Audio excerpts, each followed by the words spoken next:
اچھا، قل ارائیتم، یہاں اللہ کہہ رہا ہے دیکھنے کو، کیا تمہیں نظر نہیں آتا؟ اللہ نے کیا کہا ہے؟ انسان کو کیا دیا ہے؟ 2 آنکھیں۔ دجال کو کتنی ملیں گی؟ 1۔ انسان کی 2 آنکھیں کس لیے ہیں؟ کبھی سوچا ہے کیا دیکھنے کے لیے اللہ نے 2 آنکھیں دی ہیں؟ صرف دنیا دیکھنے کے لیے دی ہیں؟ ظاہر دیکھنے کے لیے دی ہیں؟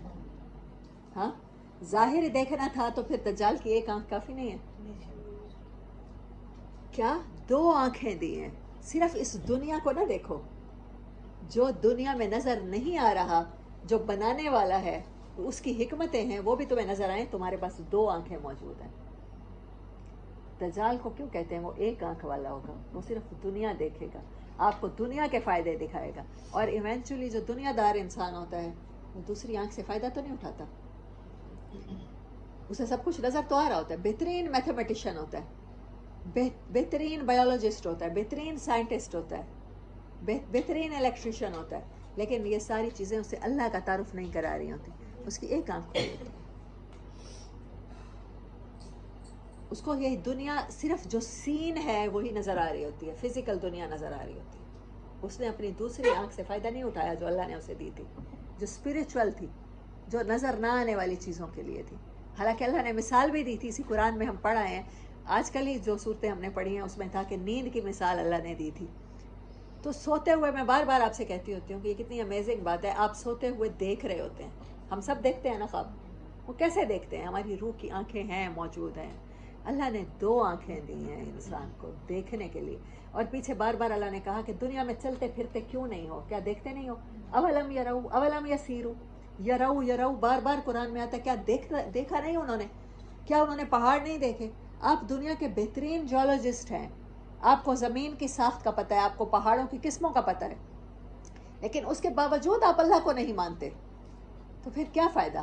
پھر آپ کے پاس وہی 1 آنکھ ہے، دجال والی آنکھ ہے۔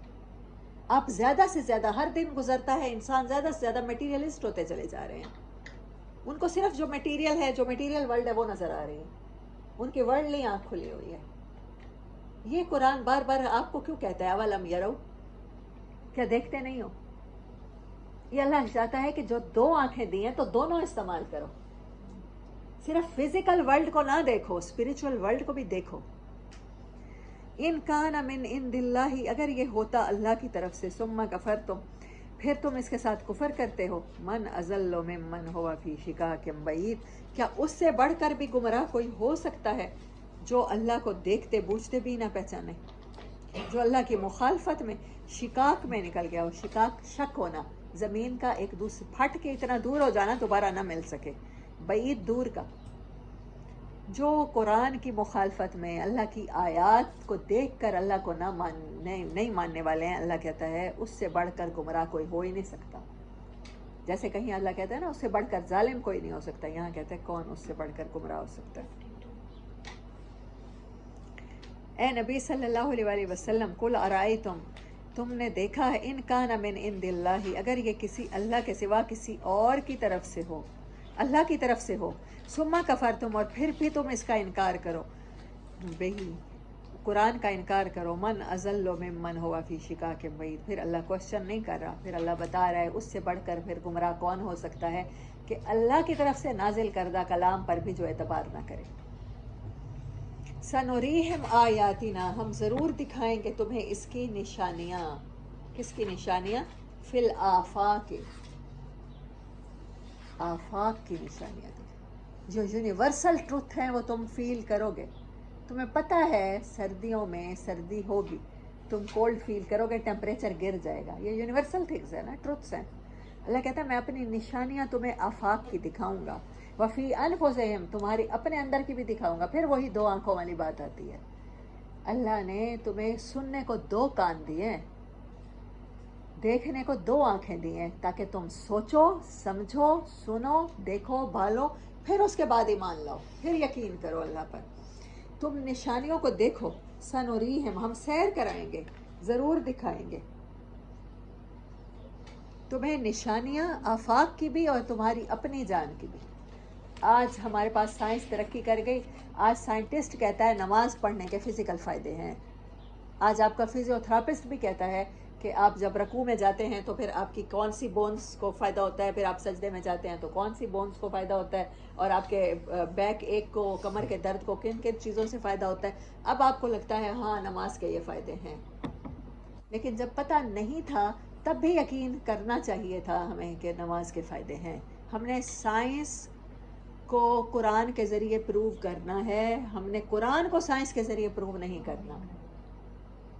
ہم نے سائنس کے ذریعے اللہ کو نہیں پہچاننا، ہم نے اللہ کو پہچانا ہے، اس لیے ہم سائنس جانتے ہیں.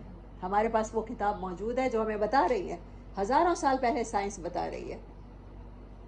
ہم کیوں سائنس سے امپریس ہو جائیں گے؟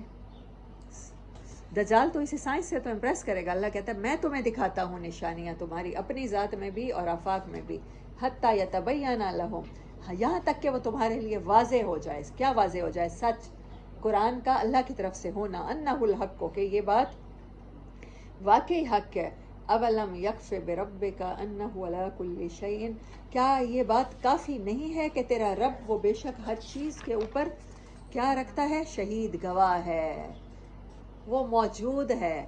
کائنات کی ایسی نشانیاں دکھاؤں گا، تمہاری ذات کی ایسی نشانیاں تمہیں دکھاؤں گا، تمہیں یقین ہو جائے گا کہ اللہ موجود ہے، ہر لمحے اللہ ہے. الا، خبردار، انہم، وہ بے شک ہیں، فی مریت من لقاء ربہم. مریا، رائب کیسے شک کو کہتے ہیں؟ جو آپ کو کنفیوز کر دے، جو آپ کو بے چین کر دے. اور مریا کہتے ہیں یقینی بات کے بارے میں شک. ایک بات انڈرسٹوڈ ہے، اس ٹائم 6:30 بجے ہیں، اب اس کے بارے میں شک کرتی رہوں تو مجھ سے بڑا بے وقوف کون ہوگا؟ میں کہوں نہیں 6:30 نہیں بجے، یہ عصر کے نہیں، یہ پی ایم نہیں ہے، یہ اے ایم ہے. اللہ کہتے ہیں یہ ایسے ہی مریا میں موجود ہے، بے تکی قسم کے انکار میں، بے تکے قسم کے شک میں کہ نہیں یہ اللہ نے نہیں بنایا. آج صبح میں آڑو کھاتے ہوئے سوچ رہی تھی کہ کوئی بھی ایتھیسٹ ہے تو اس کو دعوت تو دینی چاہیے نا. اگر وہ کہتا ہے کہ اللہ موجود نہیں ہے تو اس سے پوچھا جانا چاہیے تو ایک آڑو ہی جو اس کا کوئی بھی جو فیوریٹ فروٹ ہے وہ کیسے بن گیا؟ تو ذرا کوئی اور بتا دو کہ اللہ کے سوا کسی اور نے بنایا ہے تو، یا کائنات خود بخود بن گئی ہے. چلو مان لیتے ہیں خود بخود بن گئی ہے، تو خود بخود بننے کے پھر کوئی سائنسی اصول بتا دو. ملتان میں کیوں نہیں ہو جاتے یہ ٹریز؟ سیب کے درخت ملتان میں کیوں نہیں ہو جاتے؟ اور آم کے پودے جا کے کوئٹہ میں کیوں نہیں ہو جاتے؟ یہ کون سی سائنس ہے؟ پوری دنیا میں ملتان کا آم کیوں مشہور ہے، یہاں کے آم میں کیوں ذائقہ ہے؟ تو کوئٹہ میں آم ہو جانا چاہیے. درخت تو بٹی تو وہاں پر بھی ہے، مری میں بھی آم کے پودے لگے ہونے چاہیے. ہم لوگ جب سیر کو جاتے ہیں تو وہ ہے، وہ بتاتا ہے، ہر لمحے بتاتا ہے. پیچھے آیا نہیں کہ جو لوگ اللہ کی آیات میں الحاد کرتے ہیں وہ سمجھتے ہیں کہ یہ کسی اور کی طرف سے ہے، تو ان کے پاس تو کوئی پروف تو لائے نا، چیلنج تو لانا چاہیے، کرنا چاہیے نا ایسے ذہنوں کو. خبردار، یہ ایسے چیزوں کے بارے میں شک کریں جو یقینی ہے. من لقاء ربہم، اور وہ یقینی چیز کیا ہے؟ آپ کے رب کی ملاقات، رب کے سامنے حاضری وہ ہونی ہے. اس کائنات کی ایک ایک چیز اگر آپ کی دونوں آنکھیں کھلی ہیں آپ کو بتا رہی ہے کہ اللہ سے ملنا ہے. زندگی ہے تو موت ہے، صحت ہے تو بیماری ہے، رات ہے تو دن ہے، دنیا ہے تو آخرت ہونی ہی ہونی ہے. اگر اللہ کا تعارف اس دنیا میں اتنا موجود ہے تو کہیں نہ کہیں اللہ سے ملاقات تو 1 to 1 ہونی ہے نا. الا انہ بکل شیء محیط، خیال کرنا بے شک یہ پاسبل ہے، اور یہ عین پاسبل ہے کیونکہ اللہ وہ ہر چیز پہ محیط ہے، وہ ملاقات کرا کے رہے گا. وآخر دعوانا ان الحمد للہ رب العالمین.